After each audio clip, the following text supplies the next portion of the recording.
श्रोतालपा नमस्ते। समय सन्दर्भ लिएर हामी उपस्थित भइसकेका छौँ। प्रविधि संयोजनमा सुशान्त श्रेष्ठ अनि यसैगरी युट्युब प्रविधि संयोजनमा हुनुहुन्छ रबिन महर्जन। नेपाल भाषा एकाडेमीको निमित्त अनक मिडियाद्वारा प्रस्तुत गरिने यो समय सन्दर्भ कार्यक्रम प्रत्येक आइतबार, मङ्गलबार र बिहीबार बिहान ठिक यसै बेला प्रस्तुत हुन्छ। विभिन्न समसामयिक विषयहरूलाई हामी प्राथमिकताका साथ यो कार्यक्रममा समावेश गर्छौँ। श्रोताहरू, भाषा, साहित्य र संस्कृतिको आवाज नेवा एफएममा आज हामी काठमाडौँदेखि केही पर 2 नम्बर प्रदेश वीरगञ्जका एकजना हाम्रा श्रोता, नियमित श्रोतालाई हामी जोड्दैछौँ। कुरा के भने भोलि छठ पर्व हुँदैछ। तराईका विभिन्न जिल्लाहरूमा भव्य रूपमा मनाइने यो छठ पर्वको बारेमा आज हामी कुराकानी गर्दैछौँ। आज हाम्रो सम्पर्कमा हुनुहुन्छ रेडियोमा फरमाइसका बादशाह नामले परिचित अनि यसै गरी विभिन्न रेडियोहरूमा कल गरेर आफ्नो परिचय, आफ्नो संस्कृतिबारे जानकारी गराइरहनुहुने उहाँ एकजना श्रोता हुनुहुन्छ। धेरै पहिलादेखि रेडियो नेपालमा पनि उहाँ फरमाइस पठाइरहनुहुन्थ्यो। उहाँसँग धेरै पहिला पनि उहाँको फरमाइस मैले पढेको थिएँ रेडियो नेपाल हुँदा। र अहिले उहाँ पेसाले प्राध्यापक हुनुहुन्छ, त्रिभुवन विश्वविद्यालय ठाकुर बहुमुखी क्याम्पसमा अध्यापन गर्नुहुन्छ। उहाँसँग आज हामी छठ पर्वबारे कुराकानी गर्दैछौँ। युट्युब लाइभमा हेरिरहने श्रोताहरूलाई पुनः एकपटक म अभिवादन स्वागत गर्दछु र फ्रेममा देखिरहनु भएको छ। नमस्ते कुर्बान सर। नमस्ते शङ्करजी। आराम हुनुहुन्छ? आरामै छु।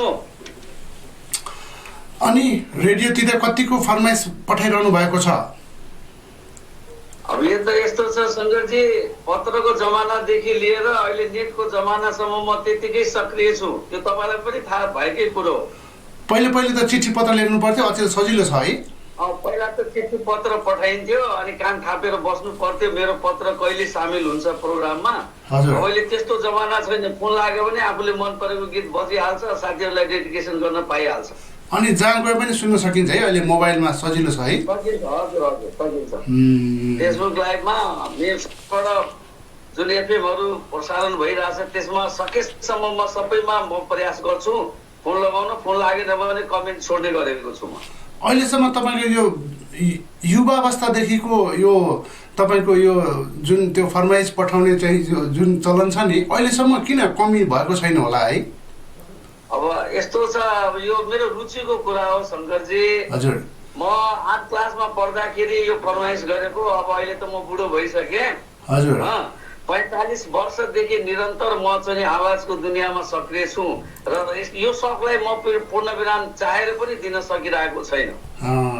हजुर, त दिनु पनि हुँदैन किनभने नियमित रूपमा तपाईँले यो 45 वर्षदेखि यो क्षेत्रमा आवाजको दुनियाँमा यो श्रोताहरूको सामु हुनुहुन्छ है तपाईँ कुर्बान हवारी। हजुर। ल हवारीजी, आज मैले यहाँलाई निम्ताएको कारण के भने तराईको जिल्लाहरूमा विशेष गरी छठ पर्व विशेष रूपमा भव्यताका साथ मनाइन्छ अनि काठमाडौँ उपत्यकामा पनि अहिले चाहिँ यसको प्रचलन व्यापक रूपमा आइरहेको छ। काठमाडौँ भ्यालीमा पनि मनाउने गरेको पाइएको छ। व्यापक रूपमा मनाउन थालिएको छ है अहिले पनि काठमाडौँमा पनि। त्यो यो बारे कति हाम्रा श्रोताहरूलाई थाहा छैन। किन छठ मनाइन्छ, के को लागि मनाइन्छ भन्ने विशेष कुरा थाहा छैन है। यो बारेमा म आज कुराकानी गर्न चाहन्छु तपाईँसँग। यो छठ पर्व भनेर चाहिँ कहिलेदेखि मनाउन थालियो होला? अब छठ पर्वको कुनै निश्चित तिथिमिति किटान भएको छैन। हजुर हजुर। तर पनि मलाई लाग्छ कि केही शताब्दी पहिलादेखि नै पर्व मनाइने गरिएको अनुमान गर्न सकिन्छ। 200 वर्ष 250 वर्ष अघिदेखि मनाउन थालियो पर्व मनाउनु गरेको। एकपटक म वीरगञ्जमा गएको थिएँ। त्यतिखेर चाहिँ तपाईँको त्यो पोखरी, ठुलो पोखरी थियो, त्यहाँनिर छठ पर्व मैले हेरेको थिएँ। त्यहाँनिर विशाल भिड थियो तपाईँकोमा जाँदाखेरि।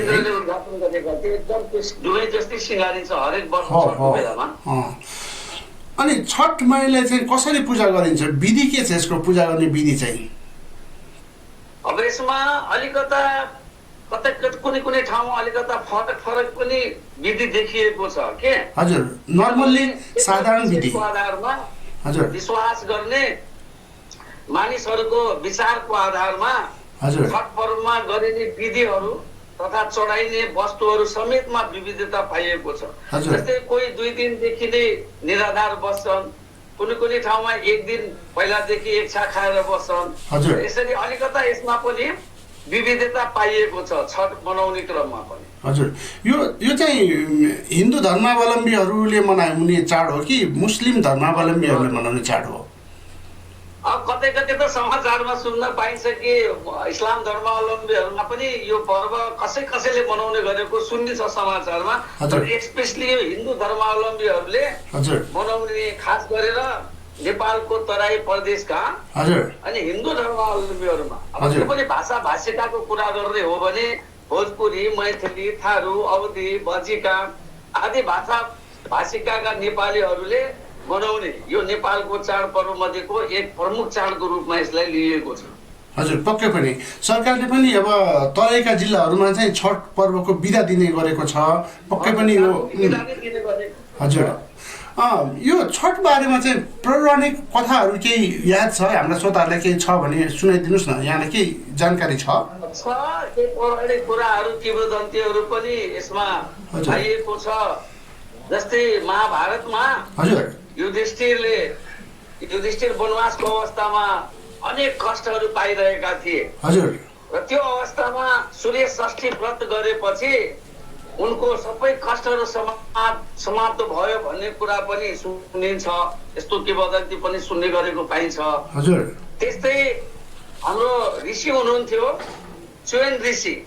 हजुर। उहाँलाई लेप्रोसी भयो, आई मिन त्यो के भन्छ कुष्ठरोग। हजुर। कुष्ठरोग भएको थियो हैन? हजुर। कुष्ठरोगले ग्रसित भएका थिए च्वेन ऋषि। उनको पत्नी सुकन्या, उनको पत्नीको नाम हो च्वेन ऋषिको पत्नीको नाम हो सुकन्या। हजुर हजुर। र सुकन्याले यो व्रत गरेपछि च्वेन ऋषिको जुन कुष्ठरोग थियो हजुर पुरै रोग निको भएको पनि किंवदन्ती पाइन्छ। त्यसकारण भनिन्छ नि यो छठ पर्व मनाएपछि कुष्ठरोग लाग्दैन भन्ने पनि मान्यता छ। हजुर। अनि यो मनाउने विधि चाहिँ कसरी? अघिल्लो दिन 2 दिनदेखि अगाडिदेखि व्रत बस्छन् मानिसहरू? हजुर हजुर। चतुर्थीबाट सुरु हुन्छ। जस्तै हिजोबाट सुरु भयो सङ्क्रान्ति। हजुर हजुर। हिजो नुहाउने खाने दिन भन्छ पहिलो दिनलाई, नुहाउने खाने दिन। त्यो दिनमा घर आँगन सफा गरेर खास गरेर दत्वनले मुख धोइन्छ। दत्वनले मुख धोएर नङहरू काट्ने, घर आँगन सफा गर्ने, तोरीको साग भयो, लौकाको तरकारी त्यस्तो खाने गरिन्छ पहिलो दिनमा। नुहाउने खाने दिन भनिन्छ। यो चतुर्थीको दिन हो। आज पञ्चमी हो। आजको दिनलाई खरना भनिन्छ। यसलाई खरना भनिन्छ। र यो दिन के गरिन्छ भन्दाखेरि बिना नुनको खिर र रोटी खाने गर्छन्। यसलाई रसियाउ रोटी पनि भनिन्छ। खरनाको दिन आज हो, पञ्चमीको दिन खरनालाई खरना भनिन्छ। आज दोस्रो दिन हो। यो 4 दिनसम्म मनाइन्छ। चतुर्थी तिथिबाट सुरु हुन्छ र सप्तमीमा समाप्त हुन्छ। आजको दिनमा चाहिँ नुन बिनाको खाना खान्छन्। हजुर, नुन बिनाको खिर र रोटी खाने गर्छन्। यसलाई रसियाउ रोटी पनि भनिन्छ। तराईमा रसियाउ रोटी भन्छ। यसलाई खरना भनिन्छ। यसलाई यसको स्पेशली नाम हो खरना। हजुर। अनि आज एक छाक खान्छन् कि 2 छाक खान्छन्? आज पनि एक छाक मात्रै खान्छ। हिजो पनि एक छाक, आज पनि एक छाक। भोलि त पूर्ण निराधार बस्नुपर्छ। भोलि त पुरै भोकै बस्नुपर्छ। भोलि दिनभरि भोकै? अनि त्यो भोकै बसेको दिनमा के को पूजा गर्छन्? कसरी पूजा गर्ने विधिहरू केही छ कि घरमा त्यतिकै सुतेर बसिराख्ने कस्तो किसिमको परम्परा छ? होइन, अब जस्तै आज दोस्रो दिन हो नि। आज बेलुका त्यो रसियाउ रोटी खाएपछि अनि भोलि एकदम शरीरलाई शुद्ध गरेर अनि भोलि 2 बजेतिर भन्नु न, 2-3 बजेतिर, अब त दिन सानो भइसक्यो, 2-3 बजेतिर आफूले घरमा बनाएको प्रसाद, स्पेशली प्रसादको नाम हो ठेकुवा। ठेकुवा भने के को बन्यो हुन्छ? पिठोले बनाएको। हजुर। यो पिठोले बनाइन्छ। पिठोले, रोटी जस्तो हो। पिठोले बनाएको ठेकुवा भयो। त्यसपछि उखु, त्यो उखु अनिवार्य हुन्छ। भोग्टे भयो, फलफुलहरू, मिठाईहरू आदि प्रसाद स्वरूप सामग्रीहरूका साथ भोकै बसेर कुनै नदी वा हजुर। पोखरीको किनारमा हजुर। गई अस्ताउँदै गरेको सूर्यलाई अर्घ दिने आजको भोलिको दिन हो। भोलिको भोलिको दिन, दिनमा हो। यसरी मनाउने गर्छन् हजुर। र भाकल गर्ने व्रतालुहरूले हजुर आफ्नो भाकल पुरा गर्नको लागि यो छातीमा हजुर। जमिनमा छाती रगडेर त्यसलाई चिना काट्दै होइन कठोर साधनाद्वारा घरदेखि पूजा स्थलसम्म जाने गर्छन्। छाती रगड्ने भने कसरी हजुर? अब भुइँमा सुत्ने नि, भुइँमा सुतेर अब घस्रिने, जमिनमा छातीलाई घस्रिने के यसरी घस्रिने घस्रिँदै सुतेर कहाँसम्म जाने अनि? हजुर त्यो पूजा स्थलसम्म जहाँ पूजा स्थल भइरहेको छ, नदीमा किनारमा पनि हुन्छ र तपाईँको पोखरीको किनारमा पनि हुन्छ, त्यो पूजा स्थलसम्म पुग्ने गर्छ। आफ्नो घरबाट त्यो पूजा स्थलसम्ममा घस्रेर जाने। हजुर हजुर। यो त धेरै कठोर हुन्छ है यो त। त्यो भाग धेरै कष्टदायक हुन्छ, यो धेरै कष्टदायक हुन्छ। र जति महिलाहरू छन् जो व्रत बसेका छन् हजुर। उनीहरू त्यही नदी वा पोखरीको आँटमा गएर हजुर। होइन अब सूर्य अस्ताउन थालेपछि सूर्यको चाहिँ आराधना गर्छन्, आफूले बनाएको प्रसादहरू जल चढाउने गर्छन् सूर्यलाई। यो अहिले पनि यो षष्ठीको दिन हवारीजी अहिले पनि यो घस्रेर जाने व्रतालुहरू छन्? छन् अहिले पनि छन्, जमिनमा घस्रेर जाने अहिले पनि छ। तर जसले भाकल गरेको हुन्छ त्यसले मात्रै गर्छ, सबैले गर्दैन। आफ्नो भाकल पुरा होस् भनेर घरदेखि त्यो पूजा स्थलसम्म घस्रेर जाने कठोर परिश्रम है। जमिनमा छाती घस्रेर जान्छन्। यो त धेरै पीडादायी हुन्छ है। बहुत कष्टदायक पीडादायी हुन्छ। अनि यो छठ माईलाई चाहिँ यस्तो भाकल गर्दा पुरा भएको भन्ने कुनै विश्वास सुन्नु भएको छ? धेरैको भएको पनि छ, हजुर। सुनिन्छ धेरैको भाकल पुरा भएछ भनेर। अब खास गरेर जसको सन्तान छैन होइन, भाकल गर्नमा विभिन्न कुराहरू हुन्छ त्यसमा, जस्तै कोही निसन्तान छ, सन्तान प्राप्तिको लागि पनि भाकल गर्छन् होइन, या पारिवारिक सुखको लागि होइन, उन्नति प्रगतिको लागि त्यस्तो चाहिँ भाकल राख्छन् र गर्छन्, र त्यो भाकल पुरा भएको पनि सुन्ने गरेको पाइन्छ। अलिकति क्यामेराबाट अलिकति पछाडि बसिदिनुहोस् न, तपाईँको अलिकति क्लोजअपमा आइरहेको छ अनि त्यतिखेर भिडियो त्यति राम्रो देखिएको छैन, अलिकति पछाडि सर्नुहोस् त। यति हजुर हजुर हजुर हजुर यति टाढा भयो भने राम्रो हुन्छ हजुर। अनि श्रोताहरू, आज हामी वीरगञ्जका हाम्रा श्रोता, नियमित श्रोता हुनुहुन्छ कुर्बान हवारीजीसँग कुराकानी गर्दैछौँ र आजको कार्यक्रममा विशेष छठको बारेमा कुराकानी गर्दैछौँ। कुनै जानकारीहरू यहाँलाई सोध्न लागेका प्रश्नहरू केही छ भने हामीलाई हाम्रो स्टुडियोको फोनमा प्रत्यक्ष रूपमा फोन गरेर उहाँसँग कुरा पनि गर्न सक्नुहुनेछ। हाम्रो स्टुडियोको फोन नम्बर हो 4334222 है। यो पर्व बारेमा केही जानकारी यहाँलाई चाहिएको छ अथवा केही सोध्न चाहनुहुन्छ भने अहिले प्रत्यक्ष रूपमा हामीलाई सम्पर्क गर्न सक्नुहुनेछ। हवारीजी, अब कार्यक्रममा म फेरि अगाडि बढेँ। यो छठ पर्व चाहिँ अब भनौँ न, अब अहिलेको अवस्थामा आर्थिक अवस्थाले पनि अलिकति कुराकानी निस्किन्छ, आर्थिक पाटो पनि यसमा छ, खर्च पनि निकै लाग्ने जस्तो देखिन्छ। तपाईँको यसो विचार गर्दाखेरि कति जति अन्दाजी एउटा घरले छठ मनाउन लगभग कति जति खर्च निस्किन्छ हजुर यसमा? अब यस्तो छ, चाडपर्व भनेको शङ्करजी धार्मिक भावना हो। भन्नुको मतलब चाडपर्व भनेको धार्मिक भावनाका साथै सांस्कृतिक पक्षलाई पनि यसले समेट्छ। हजुर हो। अब यसमा यति र उति भन्न मिल्दैन होइन, यो सामर्थ्य अनुसार, आफ्नो गच्छ अनुसार। अब जस्तै भनौँ न, अब कसैले कपडा महँगोवाला लगाउला, त्यसमा नयाँ कपडा लगाउने परम्परा छ, कसैले अलिक महँगो कपडा लगाउला, कसैले प्रसादकी सामग्रीमा अलिकति स्ट्यान्डर्ड र मात्रात्मक दृष्टिकोणले बढी मात्रामा प्रसादको व्यवस्था गर्लान् होइन।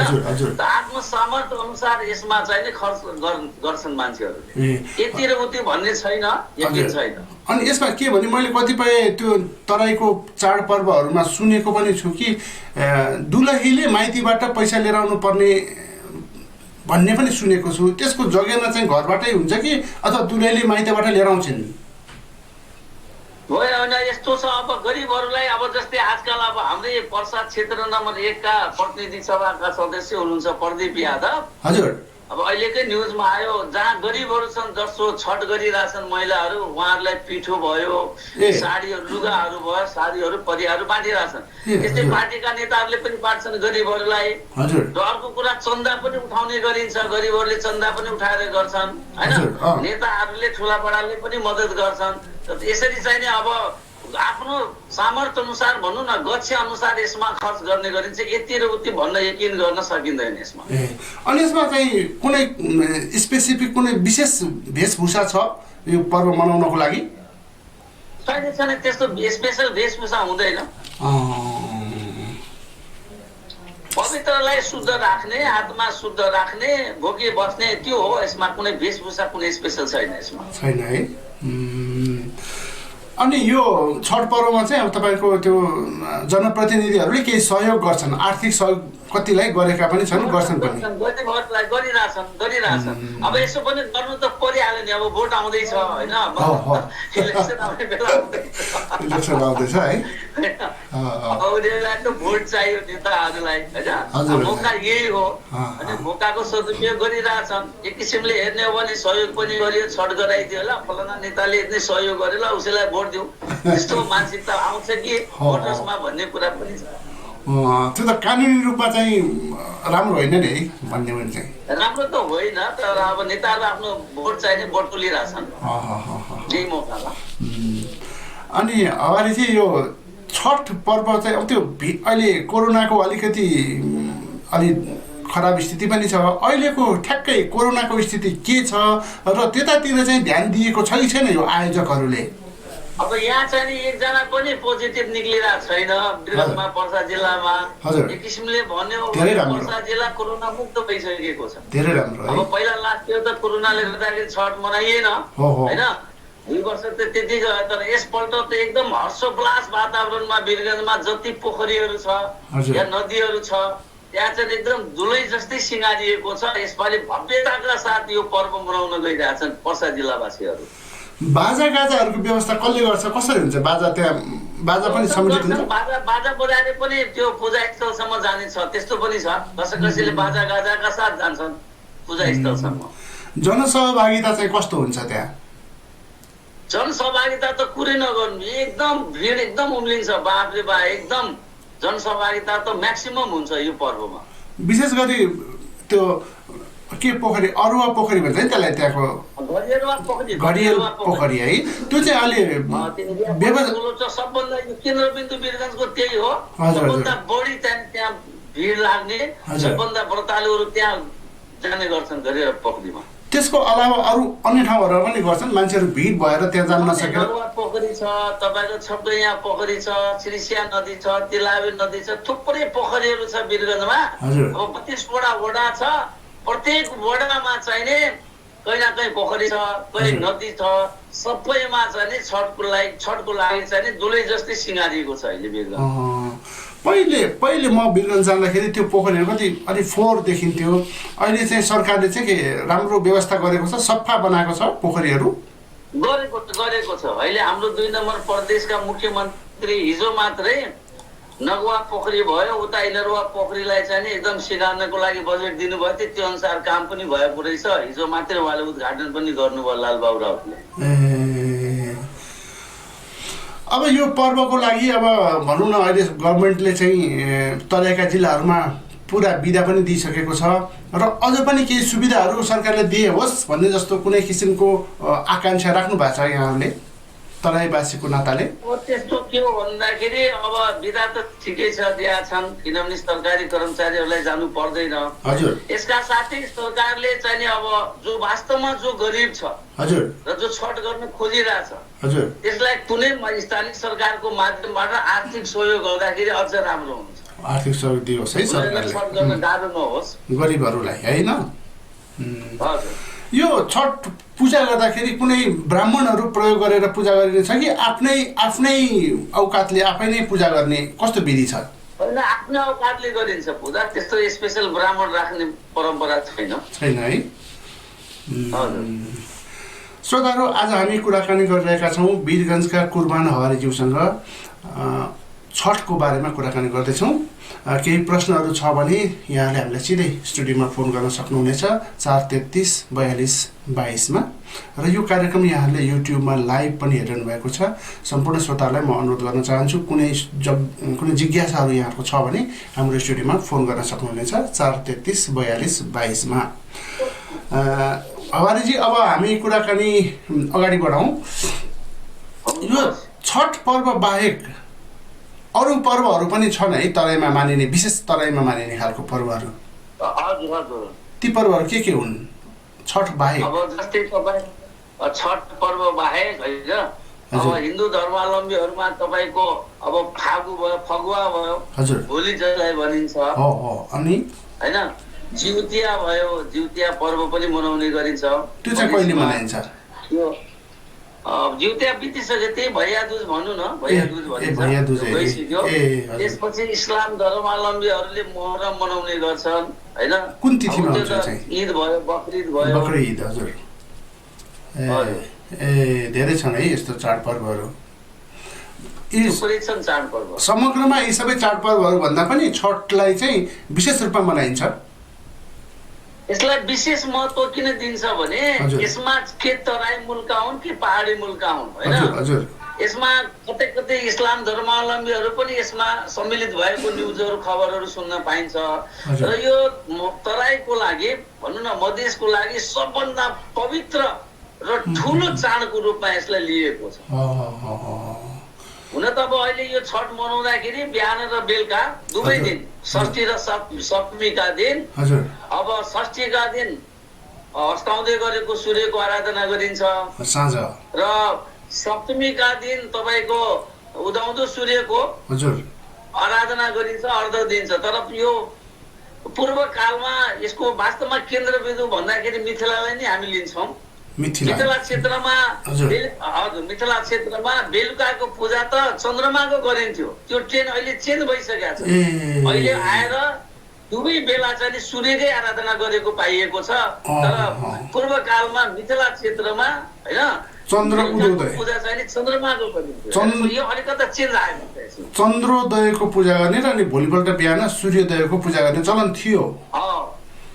हजुर, बेलुकाको चाहिँ नि चन्द्रमाको पूजा गर्ने, अब बिहानको चाहिँ नि उदाउँदो सूर्यको। तर अब अहिले त के भन्दा भइरहेछ भने अस्ताउँदो गरेको दुवै बेलुका र बिहान दुईटै सूर्यकै आराधना गरिन्छ है।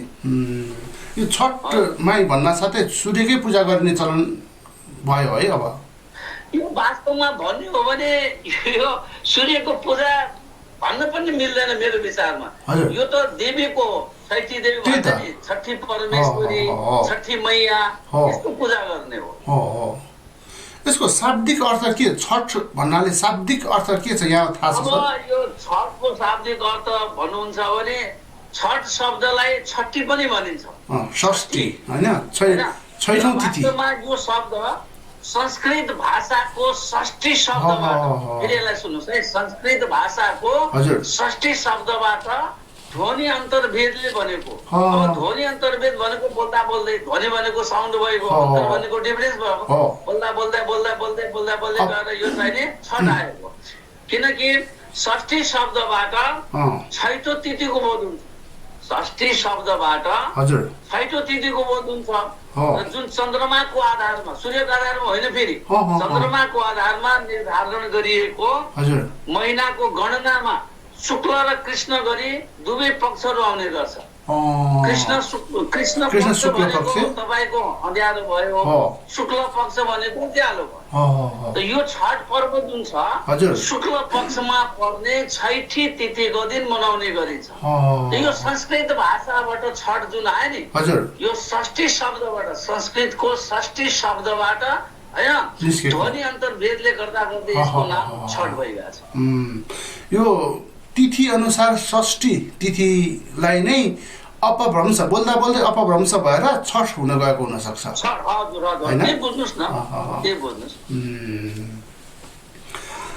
पक्कै पनि जनआस्थाले जनआस्था त ठुलो छ शङ्करजी, छठमा ठुलो जनआस्था छ। यही जनआस्थाले गर्दाखेरि छठलाई भव्यताका रूपमा मनाइन्छ तराईका जिल्लाहरूमा। अहिले काठमाडौँमा हेर्नुभयो भने पनि काठमाडौँको कमल पोखरीमै रानी पोखरीमा भव्य रूपमा मनाइरहेको हामी देख्न सक्छौँ अचेल। हामी न्युज सुन्छौँ काठमाडौँ उपत्यकामा पनि धेरै छठ मनाउने गरेको छ भन्ने कुरा न्युजमा आउँछ। अहिले कमल पोखरीले पनि तपाईँहरूको त्यहाँको पोखरी जत्तिकै राम्रोसित सिँगारिएको छ। काठमाडौँको कमल पोखरी पनि यो भोलिको लागि पक्कै पनि नेपाली संस्कृतिहरू परम्परादेखि मनाउँदै आएको चाडबाडहरूलाई यसरी निरन्तर रूपमा मनाउँदै जानु र हाम्रो संस्कृतिलाई जगेर्ना गर्नु हामी सबैको कर्तव्य पनि हो। हवारीजी अब जाँदा अब हामी कार्यक्रमको लगभग अन्त्यतिर छौँ। अन्त्यमा केही हाम्रा श्रोताहरूलाई केही सन्देशहरू दिन चाहनुहुन्छ भने भनिदिनुहोस् न। अब यो राम्रो कुरा हो। अब छठको सन्दर्भमा शङ्करजी कुरा गर्नुभयो।